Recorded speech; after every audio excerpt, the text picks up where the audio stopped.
This is the English service of Radio Algeria International.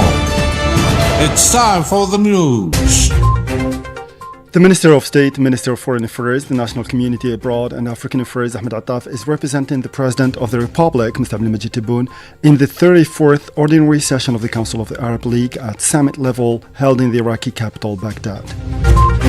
Algeria has reiterated at the UN Security Council its call on all Libyans to give priority to dialogue as the only way to overcome divergences, demonstrating a sense of responsibility and placing the supreme interest of the Libyan people above all considerations following the resumption of armed clashes in Tripoli.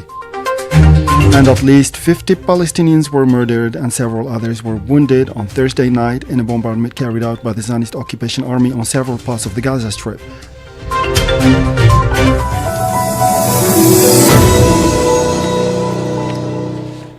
Those were the headlines, and now the news in detail from Radio Algeria International. First, in our news, the Minister of State, Minister of Foreign Affairs, the National Community Abroad and African Affairs, aathe, has arrived in Baghdad, capital of the Republic of Iraq, to represent the President of the Republic, Mr. Abdelmajid Tebboune, in the proceedings of the 34th Ordinary Session of the Council of the Arab League at summit level and the 5th session of the Arab Development Summit, scheduled for next Saturday, said a statement from the ministry.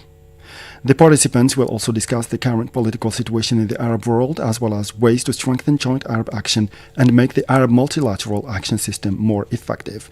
In addition, the Arab Development Summit will address the common challenges facing Arab countries at the socio-economic level and the prospects for adopting collective measures to strengthen food, water, and energy security for the benefit of Arab states and peoples, as well as the development of inter-Arab trade within the framework of the Greater Arab Free Trade Area. Algeria has reiterated at the United Nations Security Council its appeal to all Libyans to give priority to dialogue as the only way to overcome divergences, demonstrating a sense of responsibility and placing the supreme interest of the Libyan people above all considerations following the resumption of armed clashes in Tripoli, which have caused loss of life. Speaking at a meeting of the Security Council following the briefing by the Chief Prosecutor of the International Criminal Court (ICC), Algeria's Deputy Permanent Representative to the United Nations, Toufiq El-Eid Koudri, affirmed that Libya, today more than ever before, needs to bring together all its children, far from division and discord, stressing the need for dialogue and for the Libyan people to be able to overcome their differences.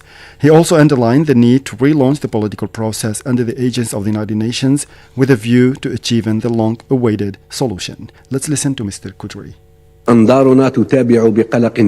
Our eyes are following with great concern the situation in Libya following the renewal of armed clashes in the capital Tripoli and the loss of life and the waste of the resources and assets of this brotherly country. From this council, Algeria renews its sincere call to all brothers in Libya to resort to dialogue as the only option to resolve divergences and to show a high spirit of responsibility and patriotism, and to give priority to the supreme interest of the Libyan people. My country also affirms that Libya is in dire need today of uniting all its children, far from the logic of division and separation, and pushing forward the political process under the auspices of the United Nations towards achieving the long-awaited desired solution.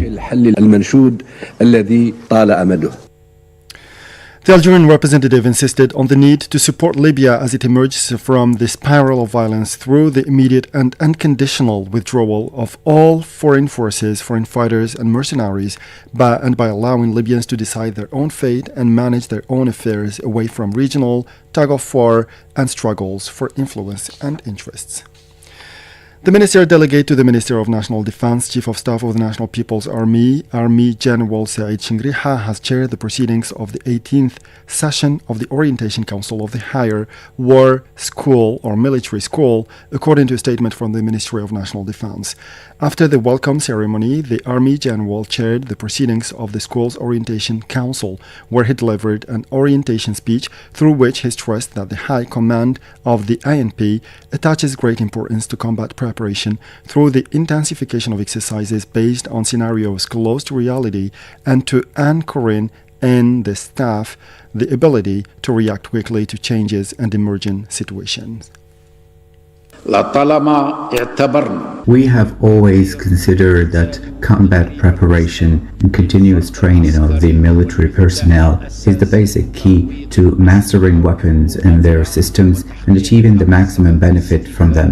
The fighters who possesses the latest equipment but lacks practical experience in using them may find themselves unable to deal with field challenges. For this reason, we provide in the National People's Army combat preparation by conducting intensive training that includes scenarios simulating reality and ensuring that employees are instilled with how to respond quickly to emergency developments in emergent situations, which enhances their ability to use their capabilities efficiently and accurately. إمكانياتهم بكفاءة ودقة. General Chingriha also stressed the importance he attaches to the Higher School of War as an institution called upon to contribute significantly to the preparation of the forces through the development of new theoretical approaches and the design of innovative practical visions with a view to demanding the best methods for continuous adaptation to developments. Let's listen to him again.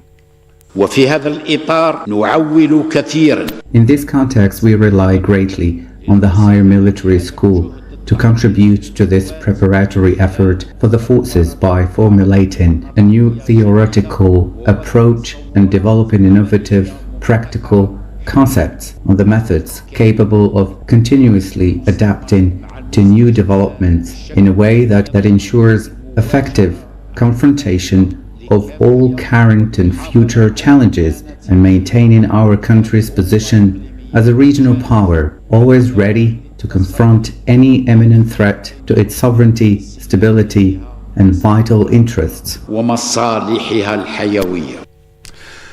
And now the Arab Interparliamentary Union has called on the international community to assume its responsibilities and intervene immediately and urgently to put an end to the Zionist aggression, genocide, and ethnic cleansing against the Palestinian people. In a statement designed or signed by the President, APN Speaker Brahim Boughali on the occasion of the commemoration of the 77th anniversary of the Palestinian Nakba, the Arab Interparliamentary Union affirmed or reaffirmed its firm and constant position in support and solidarity with the Palestinian people in their quest for a dignified life, the end of this aggression, and the establishment of their independent state with Al-Quds as its capital. At least 50 Palestinians were murdered and several others were wounded on Thursday night in a bombardment carried out by the Zionist occupation army on several parts of the Gaza Strip, the civil defense reported. The death toll from the Zionist bombardment of homes since midnight has risen to 50 martyrs, said Mohammed Al-Mughayir, head of the First Aid Organization, indicating that the search operations were continuing in the rubble. A doctor at the Indonesian hospital in Beit Lahia said he had received 30 bodies of martyrs. The World Health Organization WHO has said that the last hospital in the war-torn Gaza Strip providing heart and cancer care has ceased to function following an attack by the Zionist occupation forces. Saad Bougazi tells us more. The head of the World Health Organization, Tedros Adhanom Ghebreyesus, has said on X that Tuesday's attack had left the European hospital in Khan Yunis severely damaged and inaccessible. It is no longer functional, he said, adding that a team from the WHO had evacuated the emergency medical staff who were on site during the attack. The WHO chief added that the closure of the hospital has interrupted vital services including neurosurgery, heart care and cancer treatment, which are not available elsewhere in the Gaza Strip. The closure also ends the hospital's role as a hub for medical evacuations, further straining an already overstretched health system, added Mr. Ghebreyesus. The NGO Doctors Without Borders, MSF, also condemned the consequences of this closure. One of the last lifelines of the health system in the Gaza Strip has shattered, the NGO said on X, adding that the Nasser hospital was now the only one operating in Khan Yunis in the south of the Palestinian enclave.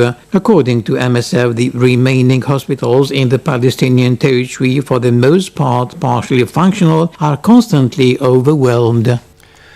And the United Nations Relief and Works Agency for Palestine Refugees, UNRWA, has called for an end to the Zionist humanitarian blockade imposed on the Gaza Strip over the past 2 months, where hunger and despair are spreading. It added that since March 2nd, the Zionist entity has banned the entry of all humanitarian, medical, and commercial aid into Gaza. Meanwhile, UNRWA has thousands of trucks outside Gaza ready to deliver vital aid. And the collective of Sahrawi human rights defenders, eathe, has expressed its full and unconditional solidarity with the president of the Moroccan Human Rights Association, Aziz Ghali, who is the victim of judicial harassment and a relentless smear campaign orchestrated by pro-government Moroccan media. In this context, it called for unity and cooperation to fight together against the perpetrators of human rights violations and abuses. Saad Bougazi has more details in this report. Aziz Ghali has again been summoned by the Judicial Police of Rabat for a hearing next Monday. The summons issued by the Cybercrime Unit calls on Aziz Ghali to appear before the security services of the Rabat district as part of a preliminary investigation carried out on the instructions of the public prosecutor without specifying the nature of the case concerned. Aziz Ghali has been summoned for the upteenth time in recent months. Since December, the president of the AMDH, who is preparing to hand over the torch, has been in turmoil because of his stance in favor of the self-determination of the Sahrawi people and for having refused to ignore the violations committed by Morocco in the occupied Sahrawi territories. This Moroccan human rights defender regularly denounces the obstacles to freedom of expression and assembly imposed on Sahrawi activists in the occupied territories. For Aziz Ghali and the AMDH, the defense of human rights cannot suffer any geographical or political exception and cannot be subject to a variable geometry. In an interview with a local media outlet at the end of 2024, Aziz Ghali reiterated the AMDH's position in favor of self-determination for the Sahrawi people, pleading for negotiations with the Polisario Front, the legitimate representative of the people of Western Sahara. As a result of this outburst in the media, he was the subject of a complaint lodged by a lawyer who called for the AMDH to be dissolved, judging its statements to be an attack on the territorial integrity of Morocco. In a decision handed down on 22nd January, the Court of First Instance in Rabat ruled that it did not have jurisdiction to rule on the lawsuit brought by the aforementioned lawyer. This new summons raises many questions about its timing in the run-up to the organization's 14th National Congress, scheduled from 23rd to 25th May, after several weeks of waiting for authorization from the Ministry of the Interior. And the UN humanitarian agencies have welcomed the Sudanese government's decision to extend the opening of the Adrae border post, a crossing point considered essential for the delivery of aid to areas threatened by famine in the Darfur and Kordofan regions. Saad Bougazi reports. UN Humanitarian Coordinator for Sudan, Clementine Nkweta Selami, said she welcomed the decision to keep the Adrae border crossing between eastern Chad and Darfur open for a further 3 months. Given the operational and protection challenges, the Adrae crossing must remain open at all times to allow the continued delivery of vital humanitarian aid to Sudan on the scale required, insisted OCHA. Conflicts and criminal activities along the road in Darfur continue to pose major access problems for humanitarian operations. With the onset of the rainy season, heavy rains and flooding further compromise the viability of this road, making it largely impassable. Between August 2024 and May 2025, around 1,600 trucks carrying almost 55,000 tons of vital humanitarian goods entered Sudan through the Adrae crossing, according to UN agencies. Meanwhile, the influx of Sudanese refugees into Chad continues, with the number of exiles now reaching levels comparable to those at the start of the conflict in 2023. In the last 30 days, the UN High Commissioner for Refugees UNHCR has registered more than 47,000 Sudanese refugees in the provinces of Wadi Fira and Ennedi East. A previous count carried out on Wednesday put the figure at 40,000 refugees in 1 month. According to the UNHCR, this new influx is mainly fueled by the escalation of violence in the Darfur region, where clashes between rival armed groups are multiplying, as well as in other areas affected by insecurity. And finally, the Ukrainian and Russian delegations concluded their talks in Istanbul on May 16 after speaking for less than 2 hours. The first direct peace talks between Russia and Ukraine in more than 3 years lasted well under 2 hours, with no apparent sign of progress so far in narrowing the gap between the sides, and a Ukrainian source called Moscow's demands non-starters. A Ukrainian diplomatic source told Sky News that Russia has made unrealistic demands that go far beyond anything ever discussed. Some of these demands include the withdrawal of Ukrainian troops from their own territory as a condition for a ceasefire, according to the same source. With this, we come to the end of this news bulletin. Time now for our weekly programs. We'll meet you again tomorrow for a fresh edition of our news bulletin. Thank you.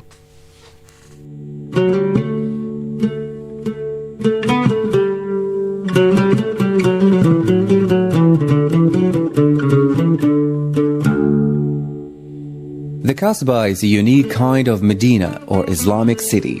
It stands in one of the finest coastal sites on the Mediterranean, overlooking the islands, where a Carthaginian trading post was established in the 4th century before Christ.